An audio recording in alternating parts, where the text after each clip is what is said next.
అనే ఆలోచనతో ఇవాళ జెండాలు కడుతున్నారు. ఇంకొక విషయం కూడా చెప్పాలి ఇక్కడ మా నాయకుడికి. అక్కడ సీట్ ఇచ్చారో లేదో చంద్రబాబు నాయుడు ప్రకటన చేయాల.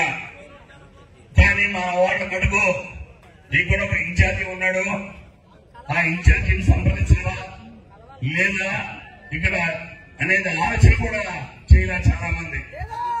ఇవాళ ఇందాక వెంకటరెడ్డి గారు మాట్లాడుతూ చెప్పారు మాకు ఎవరో నాయకులు వచ్చినాయని.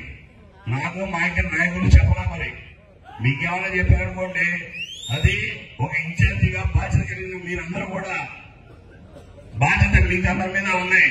వెంకటేశ్వర గారికి చేస్తాయంటే నేను ఎప్పుడన్నా కాదన్నా? మీకు తెలియకుండా నేను ఏమైనా పనులు చేశానా? చెప్పాలి మీరు. అలాంటప్పుడు ఇక్కడికి ఎవరైనా రావాలంటే ప్రతి ఒక్క కార్యకర్త కూడా నేను చెప్పేది ఏంటంటే మీరు మనం ధైర్యం ఇవ్వాలి.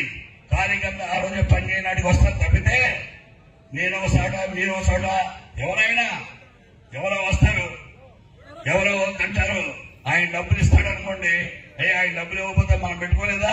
ఇన్ని రోజులు వాళ్ళు పెట్టారు ఆ డబ్బులు. ఇవన్నీ కూడా ఒకసారి దయచేసి, ఎందుకంటే నేను బాగా అనేక రకాలుగా ఇబ్బందులకు గురయ్యా, అనేక రకాలుగా అవమానాలకు గురయ్యా.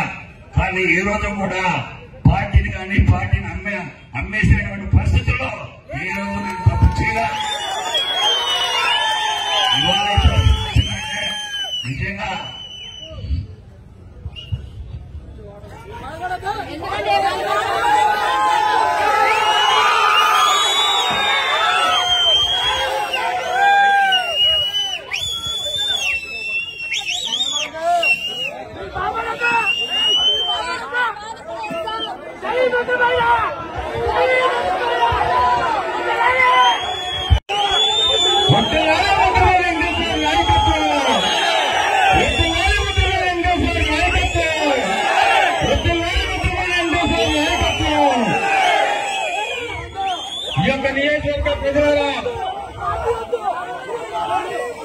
ఈ యొక్క కార్యక్రమంలో మన నాయకుడు భావోద్వేగానికి గురవుతున్నప్పుడు మనం అందరం అండగా ఉండి మాట్లాడతారు. నేను ఒకటే మిమ్మల్ని అడుగుతున్నా, మీ ఆదాయం పెరగాలనా లేదా అని అడుగుతున్నా. మీ పిల్లలకు ఉద్యోగాలు కావాలనా లేదా అని మిమ్మల్ని అడుగుతున్నా. మీ కష్టాలు తీరాలనా లేదా అని మిమ్మల్ని అడుగుతున్నా. ఇది జరగాలంటే మళ్ళీ బాబు రావాలి. తెలుగుదేశం జనసేన సునామీ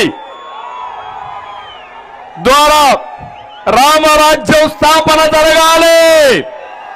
రావణాసుడి వధ జరిగి తీరాలని మరొక్కసారి మీ అందరికీ విజ్ఞప్తి చేస్తున్నా. అందుకే నిన్న మొన్న వీళ్ళు చూస్తున్నా, వీళ్ళు మాట్లాడుతున్నారు. నేను కొన్ని అనౌన్స్మెంట్లు చేశా. సూపర్ 6, నేను సూపర్ 6 లో కొన్ని విషయాలు చెప్పాను. ఏమమ్మా ఆడబిడ్డలు నేను జ్ఞాపకం ఉన్నానా అని అడుగుతున్నా. ఇక్కడుండే వాళ్లే కాదు, ఇంటి దగ్గరుండే ఆడబిడ్డలు కూడా ఆలోచించుకోవాలి. మీకు ఆస్తిలో హక్కు ఎవరిచ్చారమ్మా అని మిమ్మల్ని అడుగుతున్నా. ఎన్టీ రామారావు అవునా కాదా అని అడుగుతున్నా. రాజకీయాల్లో 9% స్థానిక సంస్థల్లో రిజర్వేషన్లు పెట్టింది ఎవరు అడుగుతున్నా. ఎన్టీఆర్ ఉన్నప్పుడు పెట్టాడు. నేను వచ్చిన తర్వాత డాక్రా సంఘాలు పెట్టాను. మీలో చైతన్యం తీసుకొచ్చాను. పొదుపు ఉద్యోగం నేర్పించాను. ఆడబిడ్డల్ని ఆర్థికంగా పైకి తేవడానికి నాయకత్వ విషయాలు నేర్పించి పైకి తీసుకొచ్చిన పార్టీ తెలుగుదేశం పార్టీ. అవునా కాదా అని ఆడబిడ్డలందరూ ఆలోచించాలి. అది అయిన తర్వాత ఉద్యోగాల్లో కాలేజీల్లో 33% రిజర్వేషన్లు పెట్టారు. అప్పటి వరకు వరకట్నాలున్నాయి. మన పిల్లలు ఆడపిల్లలు చదువుకున్నారు. ఇప్పుడు ఎదురు కట్నం ఇస్తున్నారంటే అది తెలుగుదేశం పార్టీ సాధించిన విజయం. మా ఆడబిడ్డలు గుర్తుపెట్టుకోవాలి. ఈ రోజు నేను ఒకటే ఆలోచిస్తున్నా, మీ నాయకత్వంలో మిమ్మల్ని ఆర్థికంగా పైకి తీసుకొచ్చి పేదరికం లేని సమాజం కోసం, పేదవాళ్ళని ధనికులు చేయడం కోసం నేను ఆలోచిస్తున్నా. అందుకే చెప్పా, ఆడబిడ్డ నిధి ఒకరుంటే నెలకు 1500, ఇంట్లో ఇద్దరుంటే 3000, ముగ్గురుంటే 4500 రూపాయలు నెలకు మీ ఇంటికి వస్తుంది. ఈ డబ్బులు ఇంకొక విషయం కూడా చెప్తున్నా,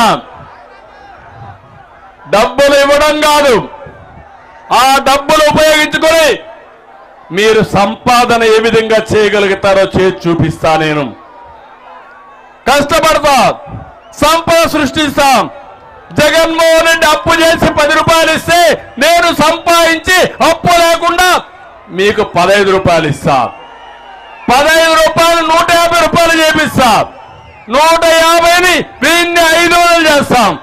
సంపద పెంచుకుంటూ పోయి మా ఆడబిడ్డల్ని ఆర్థికంగా పైకి తీసుకొచ్చే బాధ్యత నాది నాది నాదని మా ఆడబిడ్డలందరికీ ఆమె ఇస్తున్నా.